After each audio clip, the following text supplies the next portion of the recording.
រៀនអាវុធហត្ថខេត្តកំពង់ស្ពឺសហការជាមួយកម្លាំងមូលដ្ឋានកងរាជអាវុធហត្ថស្រុកសំរោងទងបងក្រាបនិងឃាត់ខ្លួនជនសង្ស័យបានចំនួន4នាក់បញ្ជូនទៅសាលាដំបងខេត្តកំពង់ស្ពឺជាប់ពាក់ព័ន្ធករណីគ្រឿងញៀន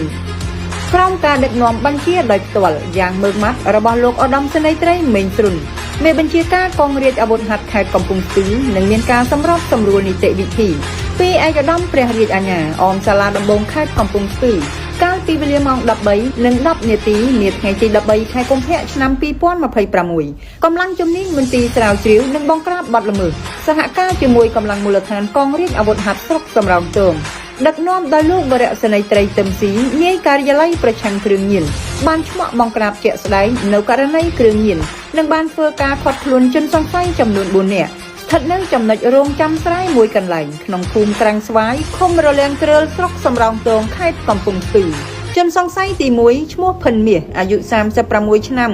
រស់នៅភូមិព្រៃពពេលឃុំពើកស្រុកសំរោងទងខេត្តកំពង់ស្ពឺទី2ឈ្មោះឈឿនគុណអាយុ46ឆ្នាំនៅភូមិក្រាំងស្វាយឃុំរលាងគ្រើលស្រុកសំរោងទងខេត្តកំពង់ស្ពឺ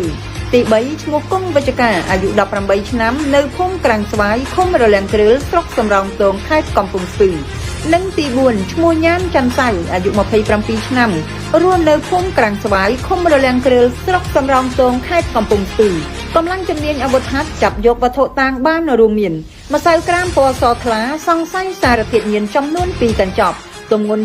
2.29 ក្រាមទូរស័ព្ទចំនួន7គ្រឿងកាំបិតចំនួន2ដើមកំណាត់ឈើចំនួន1ដើមប្រវែងប្រហែលកន្លះម៉ែត្រលោហៈធាតុពណ៌លឿងខ្សែកចំនួន1ខ្សែម៉ូតូ2គ្រឿងថង់ច្រកនិងឧបករណ៍ប្រើប្រាស់គ្រឿងញៀនមួយចំនួនទៀតបច្ចុប្បន្នជនសង្ស័យទាំង4នាក់ខាងលើរួមនឹងវត្ថុតាងត្រូវបានកម្លាំងជំនាញការិយាល័យប្រឆាំងគ្រឿងញៀនក្នុងមន្ទីរស្រាវជ្រាវនិងបង្ក្រាបបទល្មើសនៃបញ្ជាការដ្ឋានកងរាជអាវុធហត្ថខេត្តកំពង់ស្ពឺ